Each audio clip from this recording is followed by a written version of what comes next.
The Todd Shapiro Show, SiriusXM 168. How you doing, Jeff? I'm fantastic. Nice to see you. So, Jeff, what is Carnivore has been so great to us. So let me thank you. We don't normally have. I think this is actually the first time we've had someone from your company come down and hang out with us. And I just wanted to thank you guys for a couple things. One, you've introduced the world to me to Carnivore, which is such a delicious wine, and through that you give me cases of wine, and I get to share it with guests and share it with the family members, or share it with we're having a party or with our team, and everyone really loves it. So thank you for that. Oh, our pleasure again. You've been a great supporter of Carnivore, and we're long overdue to actually make an appearance on the show, and happy to just talk wine, talk Carnivore, and again, get the brand out there. So Carnivore Wine, I mean, it's an EAJ Gallo. It's a brand. It's one of your brands. It's one of our brands, yeah. The wine and the marketing behind it, I found, and which is why I was so happy to partner with them over a year ago, was so unique in the wine world, and one that really connected with me, because sometimes the way wine is presented can be very daunting to a younger consumer who wants to enjoy wine but might not feel like it fits his image or her image, because sometimes it comes across as pretentious, not as cool. And then I discovered Carnivore, and it just seemed very cool. Like, how do you describe the fit between the actual the way it's made, the way it's marketed, and then the way it's consumed? Sure. So again, you mentioned completely correctly, there are a lot of barriers to entering the wine industry. It's a lot of weird terms. It seems to be elitist sometimes. So again, when we created Carnivore as a brand, we really did our research. We listened to consumers, and we found that there are a lot of guys out there who are interested in getting into the wine industry, but just didn't know how. So Carnivore, it's called Carnivore. It pairs with meat. It's very direct. It's a big, bold Cabernet Sauvignon, which Cabernet Sauvignon is kind of like the king of reds from California, which some of the best Cab Sauvs in the world are from California. And it really just owns who it is, right? It's just very, very approachable. As a guy walking into the California wine aisle, you see a label like ours, brand name Carnivore, it says, pair me with meat and enjoy me. And that's exactly what it is. And I mean, do the statistics show within wine drinkers over the last decade and stuff that more guys are buying wine, more younger guys? That's what I would assume. Is that true? It is. So again, Canada is pretty young, right? In terms of, like, you think of Italy, you think of Europe, they've had winemaking in their culture for years and generations, and we're still a very kind of young culture. So the younger generations are getting more into it. Again, with the help of brands like Carnivore, which are approachable. They're not making it some like elitist club that you can't enter, or you need to have certain knowledge and be able to speak a certain way in order to order a wine properly. So yeah, the younger generation's getting into it with wines like Carnivore, and certainly again more men drinking bigger cabs from California. We've seen California has really done well as a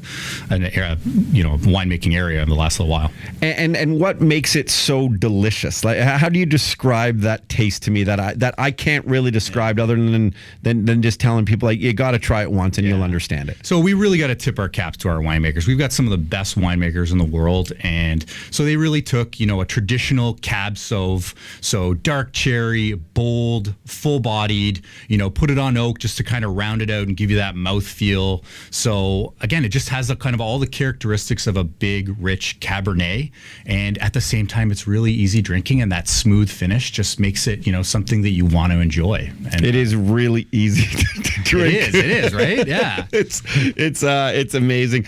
Brad joins us from Carnivore Wines, and when it comes to pairing, and while I understand that a nice Carnivore and a Cab Sauv pairs well with meats, why is that? Like, is there a science behind it?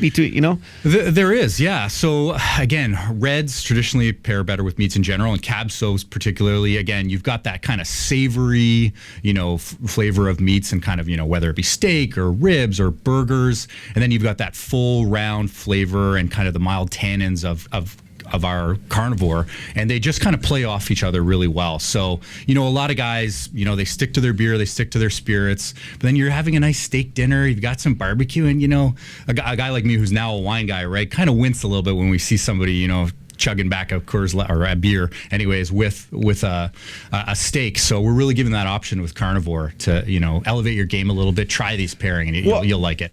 Go grab a couple bottles of Carnivore for that barbecue, and they're going to be very thankful. Oh, totally. Again, and that's a bottle that you can be proud to bring over as well. Like it's a great conversation starter. Again, if the person who you're bringing it to is either into wine or not into wine, again, it's very easy to talk about. Again, it knows what it is. There's, it's obvious you're going to be pairing this with meat, hopefully.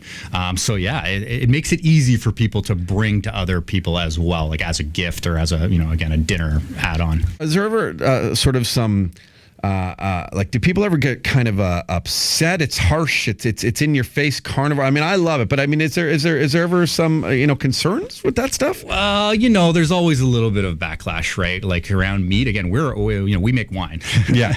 But there's a little bit of sensitivity out there. But again, to each their own. Again, tons of people enjoy a great steak, and that's really what we made this wine for. We didn't call it herbivore, hey, maybe that's in the future, but obviously this Carnivore is made to be paired with meals of meat. And it's the best with a medium rare steak. I don't care what anybody says. There you go. That's the combo. Is it slowly, I know within Canada here, who we speak to predominantly and still available in the United States, which by the way, it's crazy where you can get wine in the United States. I mean, I think I took a picture of, where was I? I think I was in I forget where I was, but I saw Carnivore, and then it was just like, my God, it's just so easily to pick up. Are you watching it? Are there certain regions within Canada that are enjoying Carnivore? Are you seeing it pick up everywhere? Yeah, we're really kind of seeing it pick up across the country, to be honest with you. Again, right now, I know most of your listener base is probably in Ontario. Sure. And we got the long weekend coming up. A lot of barbecue happening, I'm sure. It's on sale $2 off right now at the LCBO. So great time to pick it up until Sunday. But grab a case if it's $2 off. There you go.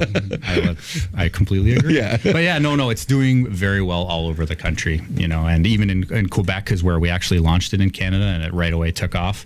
And, the rest of the country has quickly caught on as well. It's it really is really delicious and stuff. And where else can we find Carnivore? Are you starting to get in restaurants and things? How does that work within the wine world? It is, yeah. Again, you can find it at your local LCBO. Again, it's in most stores. I know there's a little variation, depending on what your local store is, but you can look at it online easily. And then again, you can always ask for it at a restaurant you're at. It depends on the meal. It depends on the on-premise world is kind of a different animal in terms of the wine world. Okay. But yeah, your best bet is. Can I help put it in every restaurant? Like, can I knock on? Can I just? Yeah, if you want that job, we're always looking for people to get our product into restaurants. Because how does that work for wines to get into restaurants? Is it sort of a sales game and stuff? It is. It's a big sales game, and again, there's a lot of little independents, right? The LCBO is a big government-run organization. It's a one-stop shop. You get it in, it's in. Restaurants, you got to go speak to them. You got to pitch them. You got to try their product. It's got to match their menu. So it is definitely out there,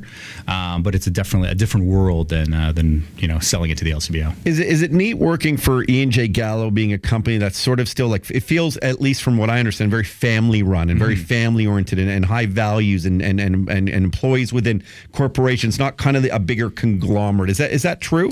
Yeah. Again, I've been with E&J Gallo for over 5 years now, and I've had a phenomenal experience. And again, it is. We're a very large winery, but we feel very, very family because it is still family owned, and we still have those values, of kind of keeping it small and tight knit, and everybody really enjoys each other where I work. And again, we work in the wine world. What can I say? I know, it's pretty awesome, right? It's pretty awesome. So yeah, it's pretty great. I mean, maybe my next job, I'll get in every restaurant. I absolutely love it. Do you get out to California ever to watch the process? Yeah. So I've been out to California quite a few times, and it's phenomenal out there. Again, it's California. It's beautiful. You really get that sense of the terroir affecting the product. Like, now that I've been out there, when I enjoy a glass, I kind of think of those vineyards in Lodi or in the Central Valley, and really think about what the winemakers are doing and all the thought that goes into planning. Can you explain a little bit about what that is? Because I don't really know how a wine is made. Other than you hear the stories, their grapes are stomped on, but what's sort of the process? No, okay. Again, it begins with planting grapes and picking the right terroir. And again, California, one of the best wine growing regions in the world, and a huge producer of wine in the United States. And again, they have just warm days, cool nights, and obviously there's tons of variations within the state of California and different AVAs or winemaking regions within California. But again, you're planting the grapes, you're just like in the case of Cab Sauv, I think our Carnivore is 87% Cab Sauv, so almost all Cabernet Sauvignon. And again, it will have certain characteristics. And then the winemaker will determine, when to harvest the grapes, and then, what to do with them, the winemaking style, how long they should be on oak. And really, they can dramatically, affect the style of wine, whether it be a dry wine or, an oakier wine, or, how much fruit there is.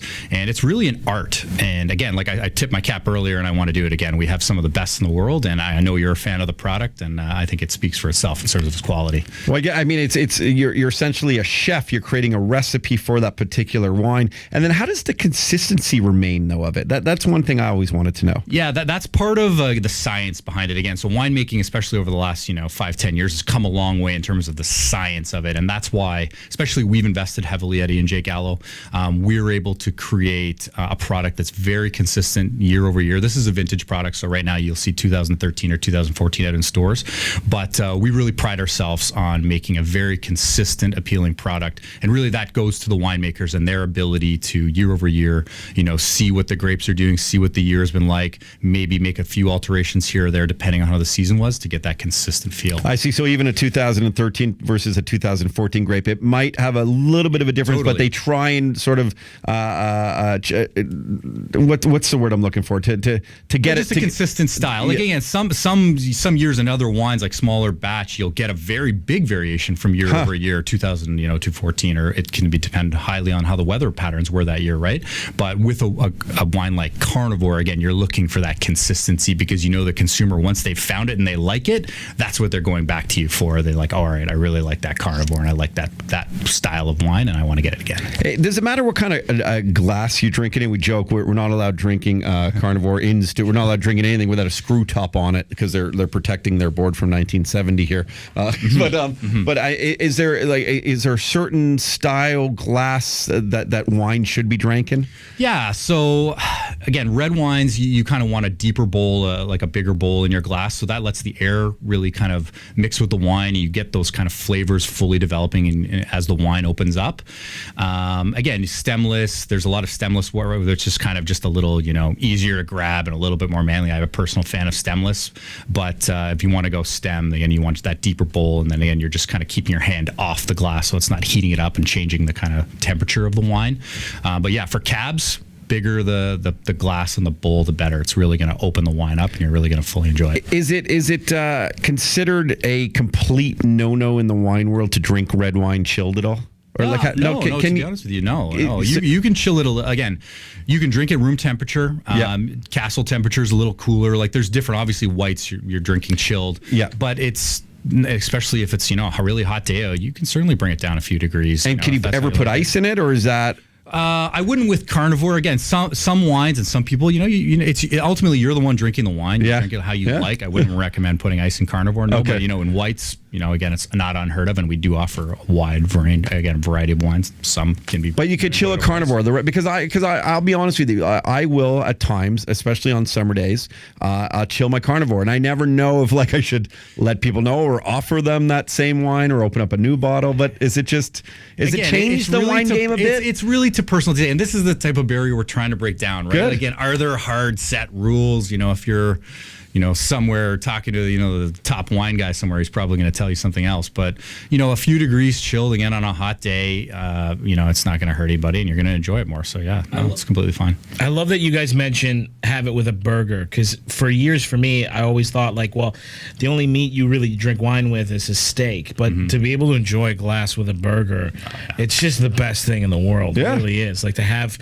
And he's Italian. Yeah. Italians are the king of pairing, food with wine. That's where they invented it, really. Yeah. But yeah, no, you can pair. We've designed Carnivore. You can pair it with really any meat. Again, your classic medium rare, sirloin or wood of pork or whatever kind of steak is your steak of choice is my personal go-to. But burgers, ribs, whatever you're grilling that day, again, consider Carnivore. It just kind of elevates that meal. The more you get into wine, you start to appreciate the nuance of it and just kind of how the flavors mix, and you'll be surprised. Again, if you're a beer guy, again, I have nothing against beer. I love beer myself, but on the occasion where you're cooking a steak, definitely want to recommend. Well, the truth is this. I mean, and I'll be completely candid.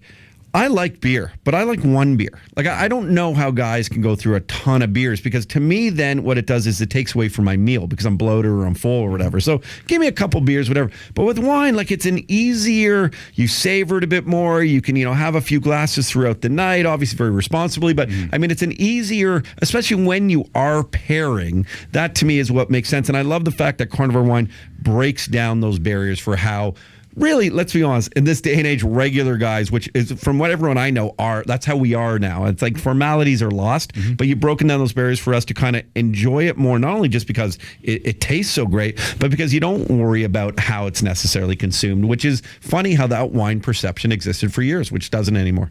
No, exactly. We're all about, again, breaking down barriers. And again, even if you're a beer guy, again, like one beer, no problem. Your palate evolves as well. That's another thing, right? Like, you can drink beer in your 20s, your 30s, your 40s, your 50s, but you also, if you're drinking beer in your 20s and then you hit your 30s and you start to, just trying to try other things, wine's something that, you need to kind of get accustomed to and educate your palate. And kind of as you try it, again, you learn more, you start to appreciate it more. And Carnivore is a great product for somebody who might not necessarily have taken those steps yet, because it's going to get you on that path of truly appreciating what a red wine can do with a meal with meat. I appreciate you coming down, man. It's great timing with the long weekend. I don't even actually think I sort of connected the two, but what a great time to go and try it for that first barbecue if you haven't tried it already. I know that the listeners of our program have been very supportive of the product and always with great feedback and tweeting the pictures and stuff. And your social media accounts are brilliantly done too. It's got a real fun feel to it, and we do appreciate your time here. Oh, thanks, guys. My pleasure. Cheers to you, and cheers to Carnivore Wine. That was another rare moment in mainstream media where your broadcasters actually spoke the truth. Okay, we lied. We're not quite mainstream. We're bigger. The Todd Shapiro Show on SiriusXM 168. Hey, what's up? I'm Roddy. Subscribe to our channel. You're going to love it. For the rest of this episode, you got to check out our podcast online on the website. Go check it out. You won't be disappointed.